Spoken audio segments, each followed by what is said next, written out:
Well, hello friends, and welcome back to a new bookish video from me. It is Mike here again, and welcome back to my channel.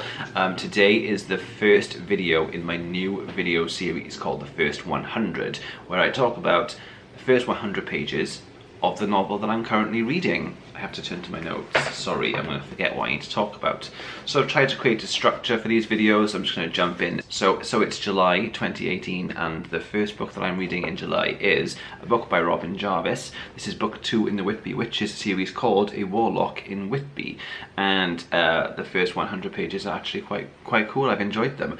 And just to give you a little bit of a brief background on what happened in book 1, it's about two foster kids called Jeanette and Ben, and they have moved in with Alice Boston in Whitby. She is fostering them, and Alice is not what she seems. She's not just a little old lady. She is in fact the resident Whitby witch, and Whitby is sort of steeped in lots of folklore and mythology, and lots of magical, demonic, just mayhem ensues. Basically, it's a big adventure story, and this is book 2 in the series. So the first thing I'm going to talk about today is plot.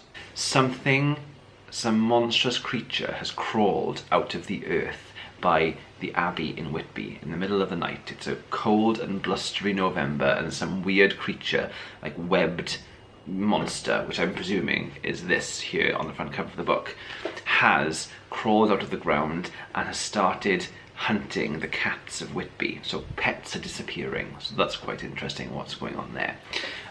Then we have this new, really handsome, enigmatic character called Nathaniel, who arrives off the train in Whitby, and his eyes are as black and deep as the night sky, and he's catching people's eyes, and they are sort of surrendering themselves a little bit.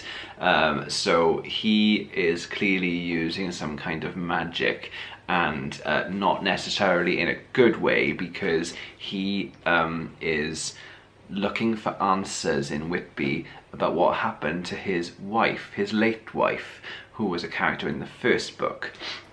So he is searching for why and how she died, and his search has led him to the resident witch of Whitby, Alice Boston. And then we've got another plot on the go, which is obviously Ben and Jeanette's story. Ben is the younger of the two children, and he is being bullied at school, and he is being attacked by two bullies, and a couple of scenes now of that have happened, and actually I really enjoyed that part of the book. I'm tending to enjoy, in all this magical craziness, I like the scenes of the kind of normal domestic scenes. I enjoy that. And so here we have got the juxtaposition of a weird fish creature, a warlock arriving and being able to control the minds and actions of the women and men in the town, and then poor Ben getting bullied. And so it's so far, there's quite a lot happening in 100 pages, but at the same time it feels like a really kind of build-up of some sinister story. It does feel quite sinister. It feels quite gothic. There's something gothic about Whitby anyway, with the Abbey at the top of the steps and the sea on one side and the two cliffs. It does feel quite like a sinister place and dark, and yet you've got these domestic things happening as well as these magical mental things. So that's brill. So the second thing I want to talk about is characters in these first 100 pages. So far a lot of time has been given over to Nathaniel, who seems to be the new villain for this book. He wasn't in the first book, and he is, like I said before, quite enigmatic, quite handsome. Women seem to be going a bit sort of feathery for him. It was an interesting word I just chose to use. I've never used that word before in my life, but they've gone feathery, and he is sort of moving his way through the town and using people to his advantage and using some sort of magic, and he has to be invited into your house. You have to physically say, I invite you in, and then he can come in. And it's like he's all charming up until that point, and as soon as he gets what he wants, the curtain drops and he becomes somebody different. So that's quite interesting. I like that too. Aunt Alice is a lovely character. She's a bit dithery, but you know, she's an elderly lady, so that's allowed. And she has been summoned to see her friend on her deathbed in London. So she's disappeared, leaving the kids a little bit open and exposed. And that's an interesting story too, because they were just getting used to being in a family again, and so now they are open again, and so that's interesting. There's some holes there in their lives, so that's quite cool. Good stuff from a story point of view.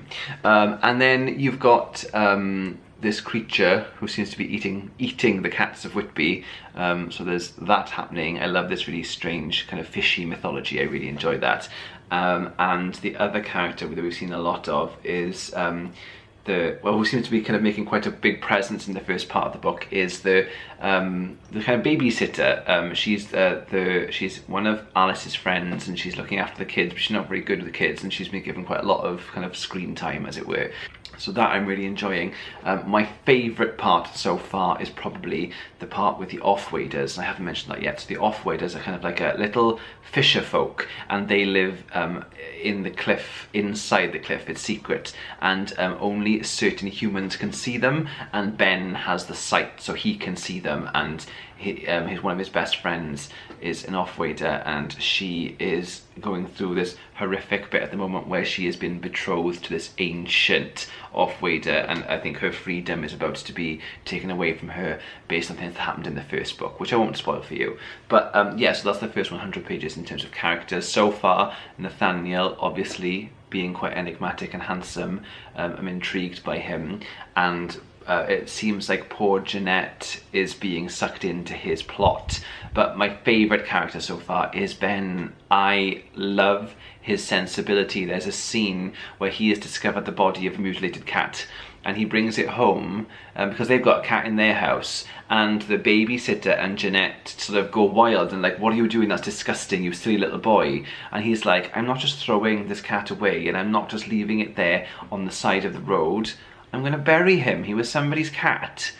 And I love that about him, and he's so young. What a great little guy. So he's my favourite character so far in the first 100 pages. So thoughts and feelings, I'm enjoying. I'm obviously enjoying. There hasn't really been a Robin Jarvis book yet that I haven't enjoyed, so that's positive. I know that it's a baking hot, beautiful, glorious summer in July in Wales, and I am reading about a blustery, cold November, but in a way that's quite nice because I am enjoying the sort of, it adds to the whole gothic thing. It's about to be Guy Fawkes night, so it's early November, and that has its own sort of dark kind of vibe, and I enjoy that, and it adds to this whole thing about this strange man coming into town, and there's monsters, and there's a bully, and they're all wearing coats. And actually, I love summer and I love winter equally. I'm quite a seasonal boy, so I enjoy both of them. And I didn't think that I wanted to read a book about the autumn and the winter and things right now, it being glorious weather. I put down a book about Christmas because I was like, no, I'm not in the mood. But actually, surprisingly so, very much enjoying the setting so far. And I just feel like I'm associating Robin Jarvis more and more with the Gothic. And I don't think he's a Gothic writer, but I think there are certainly large amounts of elements about his writing that is Gothic. So that I am welcoming at this point in time. That's how I feel. I feel positive and I feel intrigued. So where do I think this is going? I think it's going to be a bit grim.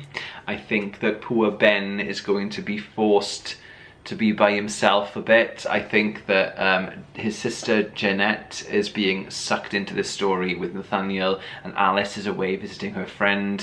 I'm unsure what's going on there. I feel like part of me first of all thought that it was a bit of a ruse to get her out of the way, but I don't think necessarily is that yet. I'm not sure. I wanted to come back and like help the kids, but them being separate makes me feel very uneasy. And I do I quite like a story where there's like a blithering babysitter and the kids having to be like the adults in the house. I quite like that. So I'm enjoying that. And I think that Nathaniel, you know, he might be a bit of a precursor to the Mr. Dark, which is the villain in the new Robin Jarvis Whitby story. There are certainly elements of that there as well.